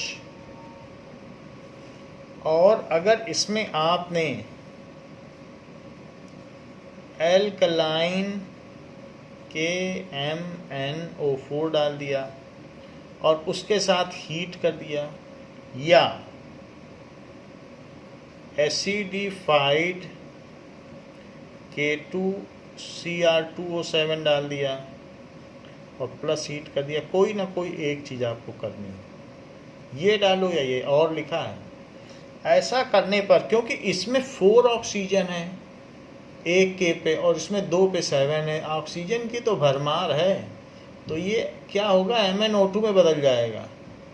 और एसिडिफाइड है, जैसे ही K है तो K2SO4 बन जाएगा या KCl बन जाएगा, इसीलिए तो हम एसिडिफाई कर रहे हैं। यहाँ भी एल्कलाइन कर रहे हैं तो KOH बन जाएगा, K इसके साथ चला जाएगा, KOH के साथ MnO2 बन जाएगा, बाकी ऑक्सीजन इसके काम आ जाएगी, और फिर वो इसको एल्डिहाइड में बदलेगी एक ऑक्सीजन, और दूसरी ऑक्सीजन उसको एसिटिक एसिड में बदलेगी, क्योंकि 2 स्टेप दूर है ना। अब जैसे यहाँ से ये पहले इसमें बदले एक ऑक्सीजन लेके, फिर एक ऑक्सीजन लेके इसमें, तो हमारी 2 ऑक्सीजन काम में आ जाएगी। जैसा भी हो, इनमें ऑक्सीजन काफ़ी है, तो आप ये डाल दें। तो KMnO4 पर्पल कलर का होता है, K2Cr2O7 ऑरेंज कलर का होता है, तो दोनों में से कोई भी आप डाल सकते हैं। नाउ अब हम देखें कि ये पोटेशियम डाइक्रोमेट है, ये ऑरेंज कलर का होता है K2Cr2O7, तो बाकी अपनी सबकी वैलेंसी है, बट ये है पोटेशियम डाइक्रोमेट। और ये देख लें पोटेशियम परमैंगनेट, तो पोटेशियम परमैंगनेट लाल दवा है जो कुएं में डाली जाती है, जिससे कि उसमें जो भी गंदगी है वो ठीक हो जाए। वैसे आप लोग ये भी जानते हो, सब्जी धोई जाती है, 10 रुपये का एक डिब्बा आता है पोटेशियम परमैंगनेट का, पालक धोई जाती है, हरी सब्जियां धोई जाती हैं, जिससे कि उसमें से जो भी बैक्टीरिया ये सब निकल जाए। या सांप के काट लेने पर अगर इसका सलूशन लगा दिया जाए तो फिर जहर नहीं फैलता। ये सारी प्रॉपर्टीज़ आप लोग जानते हो। तो इन दोनों को, ये ऑक्सीडाइजिंग एजेंट है, तो इसको यूज़ किया जा सकता है। तो इसमें ऑक्सीजन सरप्लस है, और ऐसा करने से हम 2 स्टेप आगे चल जाएंगे। पहले एल्डिहाइड बनेगा, फिर एल्डिहाइड के बाद इथेनोइक एसिड बन जाएगा। तो ये जो चीज़ है, ये C2H5OH ही तो है, और यही तो इथेनॉल है, ये लिखा है। इथेनॉल, तो हम ये जानते हैं एथेनॉल, उससे हमने क्या बनाया CH3COOH। ये देखो, ऐसा करने से 4 हाइड्रोजन यहाँ है, तो यहाँ पर भी 4 है, 2 हाइड्रोजन हमने इसमें से निकाल लिए, 2 हाइड्रोजन निकाल दिया और 1 ऑक्सीजन डाल दिया। हाइड्रोजन का निकलना भी ऑक्सीडेशन है और ऑक्सीजन का जुड़ना भी ऑक्सीडेशन है, तो दोनों काम हुए हैं। 2 हाइड्रोजन निकल गए इसलिए ऑक्सीडेशन, 1 ऑक्सीजन जुड़ गया इसलिए ऑक्सीडेशन। सो इसलिए हमने यहाँ पर इथेनोइक एसिड बना लिया, तो हमने ऑक्सीडेशन से इसे बना लिया। तो ये इम्पॉर्टेंट रिएक्शन है कि हम क्या कर सकते हैं, ऐसा कर सकते हैं, इथेनॉल से इथेनोइक एसिड बना सकते हैं। एल्कलाइन KMnO4 और acidified K2Cr2O7 are oxidizing agent. Why? Because they are used to oxidize alcohol into ethanoic acid. तो ये उसको ऑक्सीडाइज कर रहे हैं। तो ये क्वेश्चन पूछा जाता है कि यहाँ ऑक्सीडेशन हो रहा है, किसका ऑक्सीडेशन हो रहा है और कौन ऑक्सीडाइजिंग एजेंट है। तो आप लिख सकते हैं कि एल्कोहल का इथेनोइक एसिड में ऑक्सीडेशन हो रहा है।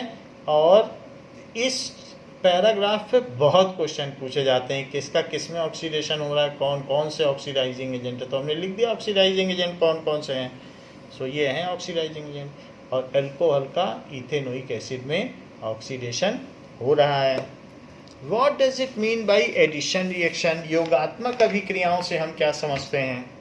तो what is addition reaction and what are the substance which give this kind of reaction? तो हमारी थर्ड केमिकल प्रॉपर्टी है एडिशन रिएक्शन। इसके बारे में थोड़ा बहुत हम पहले से भी जानते हैं। सो अनसैचुरेटेड हाइड्रोकार्बन, अनसैचुरेटेड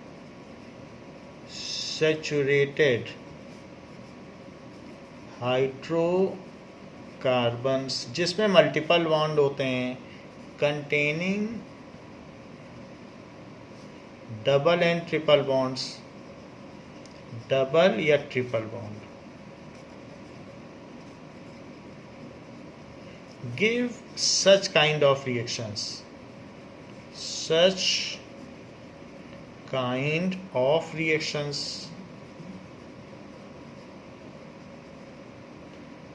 तो ये देते हैं, if some small molecule get attached to some organic compound without removal of any hydrogen atom, when some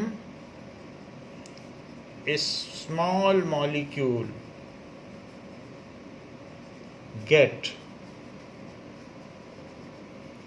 attached to, अगर किसी भी ऑर्गेनिक कंपाउंड में अटैच हो जाए, ऑर्गेनिक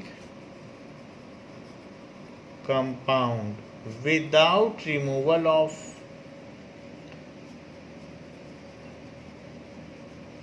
हाइड्रोजन एटम, कोई हाइड्रोजन एटम निकले ना और वो जुड़ जाए, then it is called addition reaction. It is called addition reaction.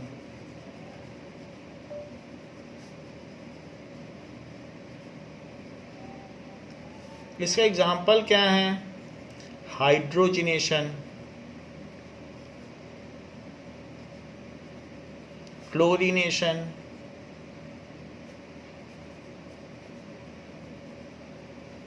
Bromination,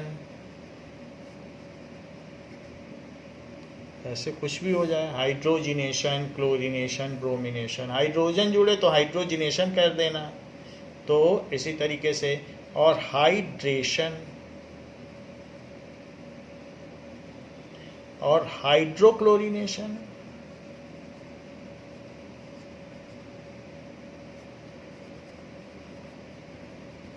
जरा देखें ये सब क्या बात कही गई है।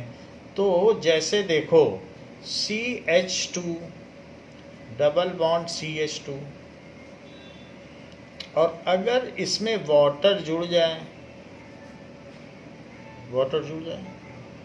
तो डाइल्यूट एसिड डालना पड़ेगा, थोड़ा सा डाइल्यूट एसिड डालना पड़ेगा, सल्फ्यूरिक एसिड, तो वाटर जुड़ जाएगा। डाइल्यूट H2SO4 और H2O, और 443 डिग्री सेल्सियस पे गर्म भी कर दीजिएगा। तो ये जो HOH है, HOH, तो ये बॉन्ड खुलेगा, ये बॉन्ड खुल जाएगा और एक तरफ H जुड़ जाएगा, एक तरफ OH। जरा देखिए तो CH2 तो पहले से ही है, एक H इधर जुड़ गया और CH2 इधर है, OH इधर जुड़ गया। तो क्या आप इसे CH2OH बोलेंगे? तो हाँ, क्योंकि ये CH3 है और ये CH2OH।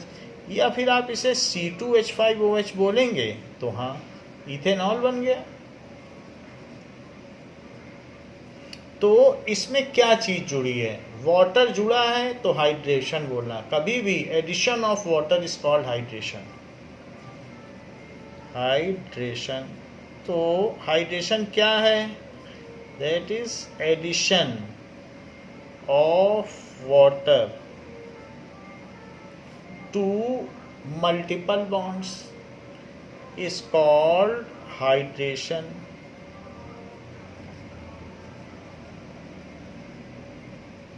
ये चीज हो गई। तो पहली चीज हमने आपको हाइड्रेशन बता दी। जरा दूसरी चीज भी देखिए। कभी कभी डबल बॉन्ड है किसी में, और डबल बॉन्ड है और एल्काइल ग्रुप जुड़े हुए हैं। एल्काइल ग्रुप तो आप जानते हो कि CH3 C2H5 C3H7 methyl, ethyl, propyl, ऐसे बहुत सारे ग्रुप जुड़े हैं। तो इसको कहते हैं कुकिंग ऑयल या वेजिटेबल ऑयल। वेजिटेबल ऑयल ये बहुत सस्ता पड़ता है, 60 रुपीज़ से 80 रुपीज़, जैसे groundnut oil, sunflower oil ऐसे होता है। तो इसमें सस्ते भी आते हैं। अगर मैं इसमें निकिल डाल दूं, निकिल एक कैटालिस्ट है, और साथ ही साथ इसमें H2 डाल दूं, यानी हाइड्रोजन ऐड कर दूं, तो हाइड्रोजन ऐड हो जाएगा। तो मैं इसमें H2 डाल देता हूं, तो एक H इधर जुड़ जाएगा, एक H इधर। दोनों लोग कहेंगे भाई हम आपसे संबंध नहीं रखना चाहते, मेरा इलेक्ट्रॉन दो। ये कहेगा मेरा इलेक्ट्रॉन दो। एक एक ले लेंगे और फिर हाइड्रोजन से कहेंगे तुम भी टूट जाओ और एक एक इलेक्ट्रॉन लेके हमारे पास आओ, हम तुमसे बॉन्ड बनाएंगे।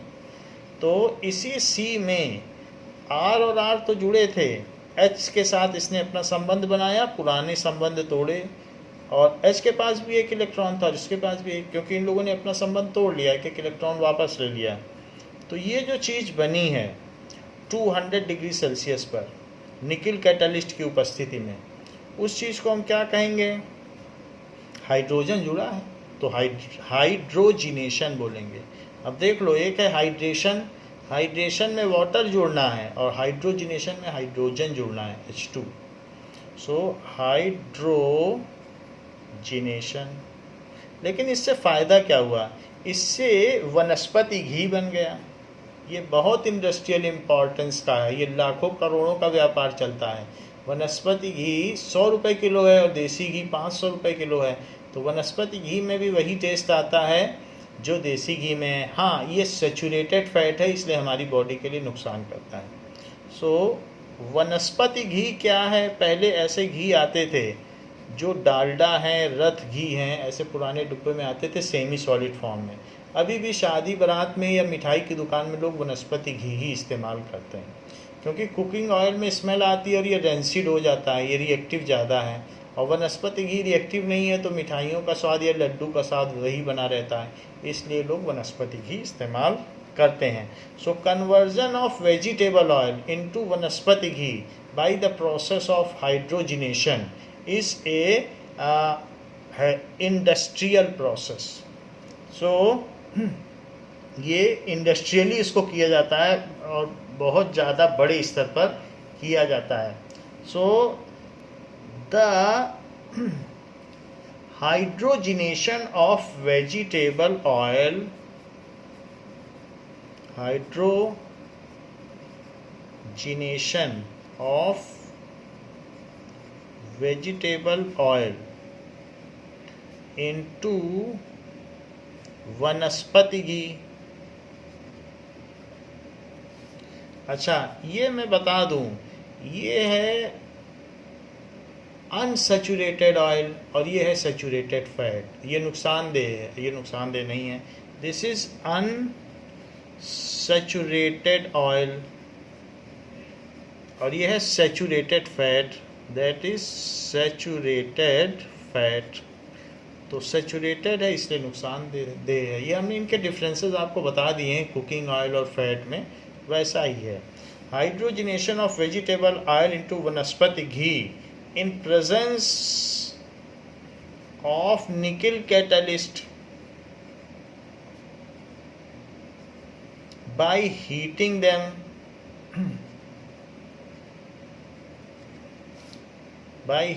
the mixture has industrial importance।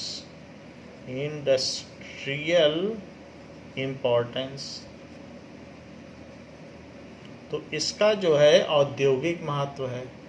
तीसरी चीज आपने कहा ब्रोमिनेशन क्या होता है, तो यदि आप इसी में, अच्छा ब्रोमिनेशन भी आपको बताया जा चुका है, ब्रोमीन वाटर डाल दो जो कि रेड कलर का होता है, रेड ब्राउन कलर का, ये लिक्विड है। सो रेड ब्राउन लिक्विड, तो इसमें CH2Br, तो ब्रोमीन का जुड़ना ब्रोमिनेशन है। ये चीज़ क्या कहलाएगी? ब्रोमिनेशन। हाइड्रोजन का जुड़ना हाइड्रोजिनेशन है, वाटर का जुड़ना हाइड्रेशन है, और ब्रोमीन का जुड़ना 1 2 1 इसमें और 2 इसमें, नंबरिंग कर दो, 1 2 डाई ब्रोमो, 2 ब्रोमो हैं, और ईथेन जो कि कलरलेस है। तो जो अनसैचुरेटेड कंपाउंड है वो ब्रोमीन वाटर को कलरलेस कर देते हैं, unsaturated compound, and it is called bromine water test. Unsaturated hydrocarbons या अनसैचुरेटेड फैट्स, हाइड्रोकार्बन्स, या ऊपर हमने देखा था अनसैचुरेटेड फैट भी हो सकते हैं, या अनसैचुरेटेड जो भी फैट होगा या फैटी एसिड्स। कन्वर्ट, क्योंकि उसमें डबल बॉन्ड है, कन्वर्ट, ये renders bromine water colourless. Convert ना लिखें, क्या करेंगे? रेंडर्स, वो कर देते हैं ब्रोमीन वाटर को कलरलेस। ये चीज़ है।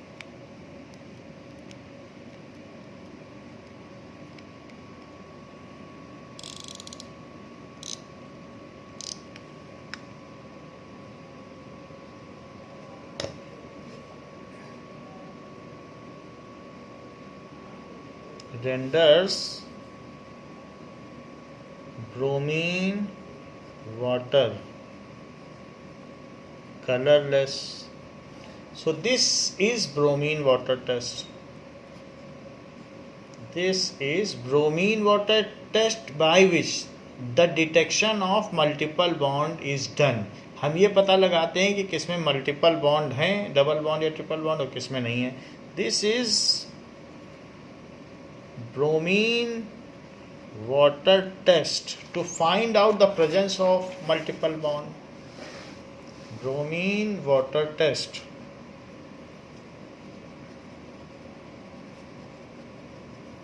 to find out presence of multiple bond in organic compound.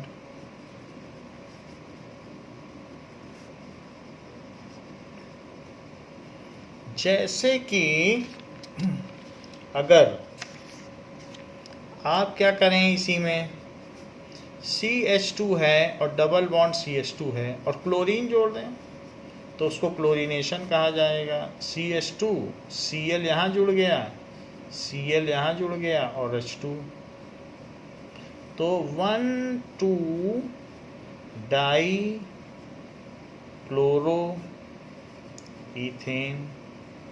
तो इस प्रोसेस को चूंकि क्लोरीन जुड़ा है तो क्लोरीनेशन कह दीजिए। हाँ, अगर मान लीजिए इसी में HCl जुड़ा होता तो आप क्या कहते, एक H इधर लग जाता, एक Cl इधर, और डबल बॉन्ड टूट जाता, तो आप इसको ऐसे कहते हैं CH2Cl। इसको क्लोरीन है, दैट इज CH2Cl।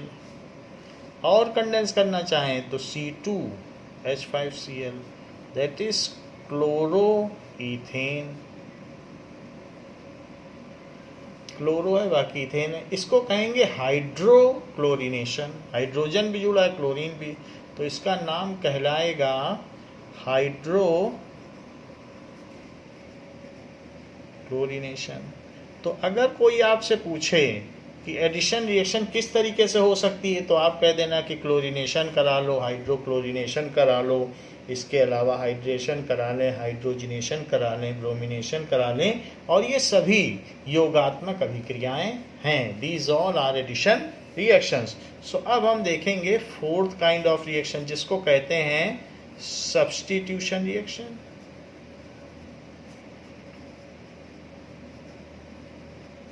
प्रतिस्थापन अभिक्रियाएं। So if the attacking reagent get attached to organic substance and replaces hydrogen molecule, if small attacking reagent जो आ रहा है, attacking reagent get attached to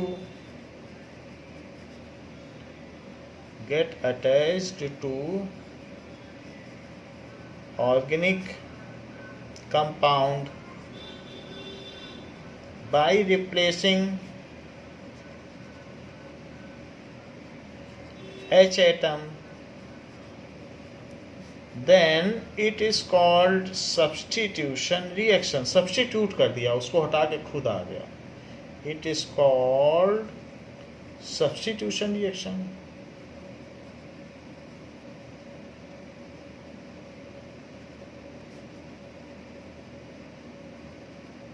जैसे कि अगर मान लें ये रिएक्शन आपको बताई जा चुकी है, तो अगर CH4 है तो CH4 में Cl2 जुड़ गया और ये सनलाइट के प्रेजेंस में जुड़ गया, सूर्य के प्रकाश में, जिसको H न्यू कहते हैं। न्यू का मतलब फ्रीक्वेंसी होती है, H न्यू ये प्लांक कांस्टेंट है। H हमने पहले भी बताया था, E is equals to H nu. तो एनर्जी जो है फ्रीक्वेंसी के इक्वल होती है और ये प्लांक कांस्टेंट की कुछ वैल्यू होती होगी। तो जो भी हो, ये सनलाइट लिख लो आप, सनलाइट न्यू फ्रीक्वेंसी है, H है प्लांक कांस्टेंट। तो सनलाइट के प्रेजेंस में अगर ये आ गया तो CH3Cl बना देगा और HCl बना देगा। कहने का मतलब है कि इसको ऐसे देखा जा सकता है, ये, और साथ में Cl2 है, तो H हट जाए, क्लोरीन इसको बोल दे आप हमारे साथ बांड बनाओ, वहाँ से हटो, लेकिन एक जगह खाली हो जाएगी, इसको फिर से लिख लें कि सनलाइट, तो एक जगह खाली हो जाएगी तो वहाँ पर क्लोरीन जो बचा हुआ है दूसरा वो आ जाएगा और ये HCl बन के अलग से निकल गया, तो इसको कहेंगे क्लोरोमीथेन। क्लोरोमीथेन बन गया इस तरीके से। तो ये सब्स्टिट्यूशन रिएक्शन हुई। तो ये 4 टाइप्स की रिएक्शन हमने आपको बताई हैं। कौन कौन सी? Combustion, oxidation, addition and substitution reaction. और ये सारी की सारी ऑर्गेनिक कंपाउंड्स की केमिकल प्रॉपर्टीज़ हैं कि सारे ऑर्गेनिक कंपाउंड, मतलब सारे का क्या मतलब है, सैचुरेटेड वाले जो सब्स्टिट्यूशन देगा वो एडिशन नहीं देगा। तो कुछ कंपाउंड सब्स्टिट्यूशन रिएक्शन देते हैं जो सैचुरेटेड हैं, और जो अनसैचुरेटेड हैं वो एडिशन रिएक्शन देते हैं। ज़रा देखें तो इन text question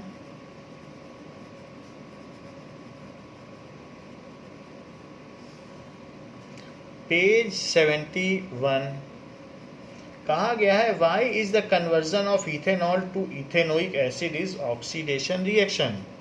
Y is the conversion of ethanol to ethanoic acid is oxidation reaction. तो इसे आप ऑक्सीडेशन रिएक्शन क्यों मानते हैं, पूछा गया है. Now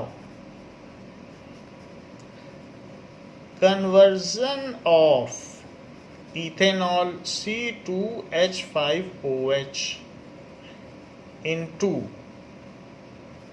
CH3COOH is oxidation reaction, as here two hydrogen atoms are removed from ethanol. देखो 6 हैं और यहाँ 4 हैं. 2 H atoms are removed from ethanol and one oxygen atom is added to ethanol. One O atom is added to ethanol, so it is justified to said it as oxidation reaction. So it is justified to say that it is an oxidation reaction.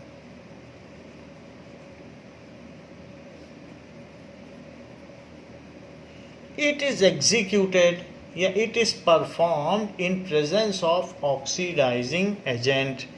It is performed in presence of strong, ये दोनों strong oxidizing agent हैं. In presence of strong oxidizing agents. कौन कौन से oxidising agents हैं जिनकी presence में ये अभिक्रिया संपन्न होती है? सो स्ट्रॉन्ग ऑक्सीडाइजिंग एजेंट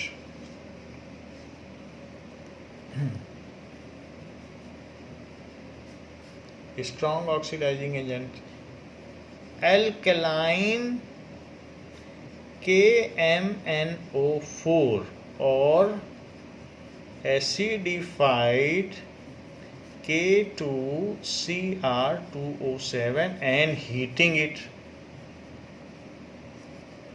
और उसको हीट कर दो. तो इस तरीके से ये ऑक्सीडेशन की रिएक्शन है.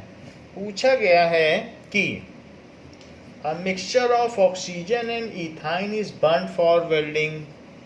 A mixture of oxygen and ethyne is used for welding.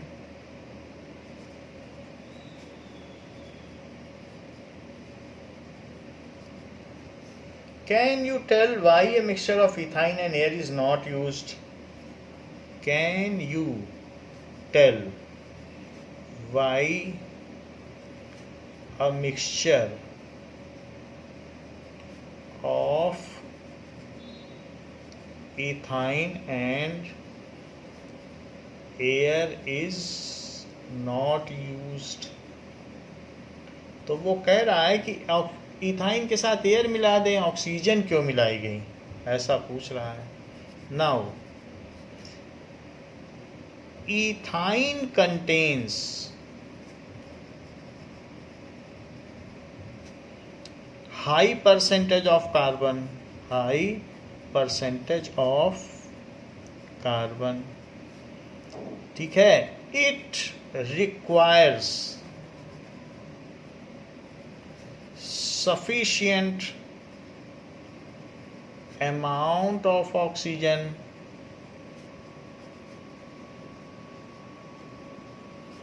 for its complete burning.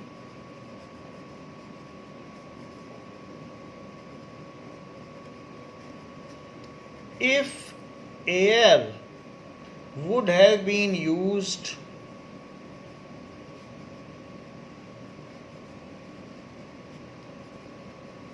in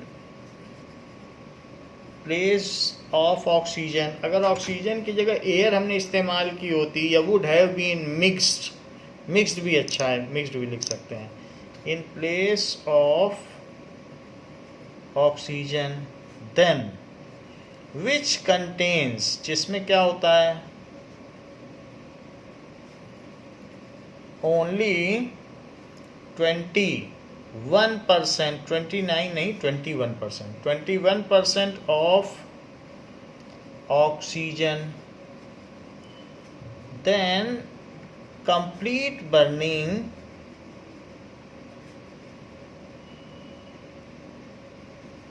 of ethane will not takes place.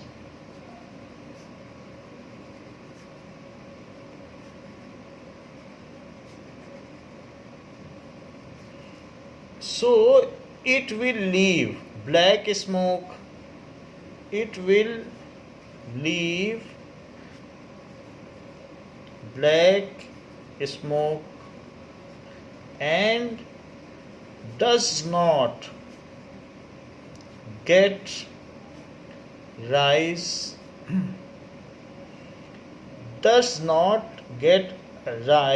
to necessary temperature for welding.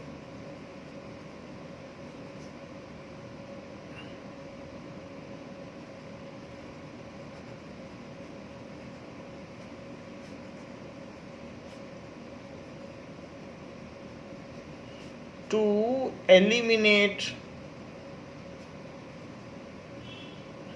these problems, pure oxygen is mixed with ethane. Pure oxygen is mixed with ethane to ensure its smokeless complete burning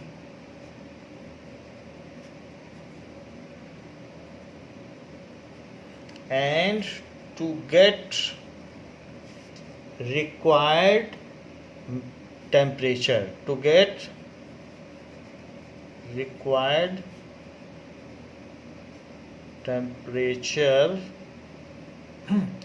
to melt iron. तो इस तरीके से हमने air नहीं मिलाई और oxygen मिला दी। तो ऐसा करने से यहाँ पर आप 21% कर लें, हमने पहले 29 लिखाया है, 21 है, ऑक्सीजन एयर में 21% होता है। नाउ इसके अलावा कुछ और भी इम्पॉर्टेंट कंपाउंड्स हैं जो हमारे ऑर्गेनिक कंपाउंड हैं, जैसे कि ethanol and ethanoic acid. So ethanol और इथेनोइक एसिड्स के किस तरीके से सिंथेसिस की जाती है और इनका क्या इम्पोर्टेंस है, इन सभी चीज़ों के बारे में हम नेक्स्ट क्लास में चर्चा करेंगे। इस क्लास के लिए बच्चों इतना ही। Thank you.